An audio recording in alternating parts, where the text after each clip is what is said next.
देखिए भैया, इस बार तो कैसरगंज की जनता उनको डबल वोटों से जिता रही है। हाँ। अब जीतने के बाद वो जैसा कर्म करेंगे वैसा उनके सामने आएगा। आपने ये भी कहा हुई है जो राम वो मेरे बारे में मुझे क्या करना है। देखिए, जिंदगी रेल की पटरी की तरह नहीं चलती है।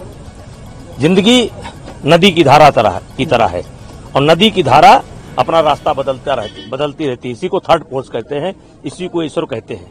अब हमारे बारे में ईश्वर ने जो सोच रखा होगा वही करेंगे। आपने कहा बाईफॉल इस बार देंगे कर्णभूषण सिंह, तो क्या वो दाव आपने सिखाया है उनको बचपन से? कैसरगंज की जनता बाईफॉल मारेगी। हाँ, तो जो आप राजनीतिक गुरु के तौर पर कौन सा गुरु उनको सिखा करके भेजे हैं कि पहले सांसद के तौर पर और फ्यूचर में आगे वो मंत्री के तौर पर या फिर आगे और भी राजनीतिक पारियां वो खेलेंगे, कौन सा दाव आप सिखाएंगे और क्या कुछ उनको गुण सिखाते हुए आप दिखाई देंगे राजनीतिक गुरु के तौर पर? सेवा भाव रहना चाहिए। देखिए, मोदी जी की सरकार बनेगी और भारी बहुमत के साथ बनेगी।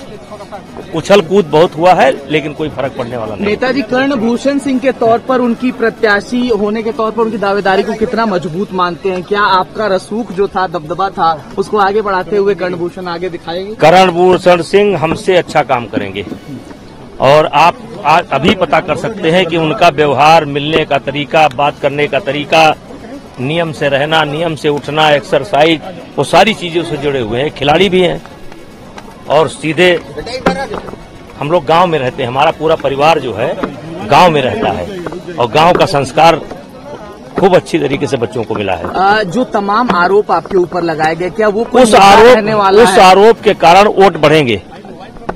तो मुद्दे कुछ और रहने वाले हैं यहाँ पर, जो गोंडा, कैसरगंज और पूर्वांचल की नहीं, देखिए, कैसरगंज में एक ही मुद्दा रहता है, बृजभूषण सिंह।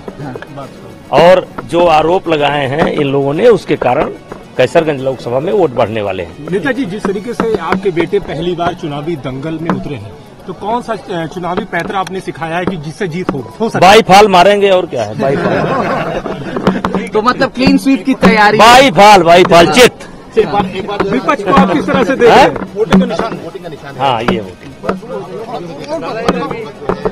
नेताजी 400 पार का जो नारा नरेंद्र मोदी जी ने दिया है, क्या लगता है वो सार्थक होता हुआ? बहुत जबरदस्त तरीके से सरकार बन रही है। डिम्पल यादव यहाँ आई हुई थी, उनका ये कहना है कि जो 400 पार का नारा लगा रहे हैं, जिस तरीके से यूपी के 80 सीट जिताओ और संविधान बचाओ, यानी कह रहे हैं कि संविधान खतरे में। आप इसको किस तरह से देखें?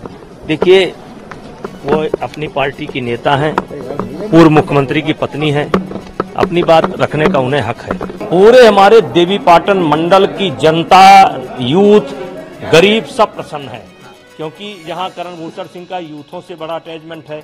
वो एक नेशनल खिलाड़ी हैं, खेल में भी उनकी रुचि है, उनकी रुचि गाय में है, उनकी रुचि भैंस में है, उनकी रुचि खेती में है।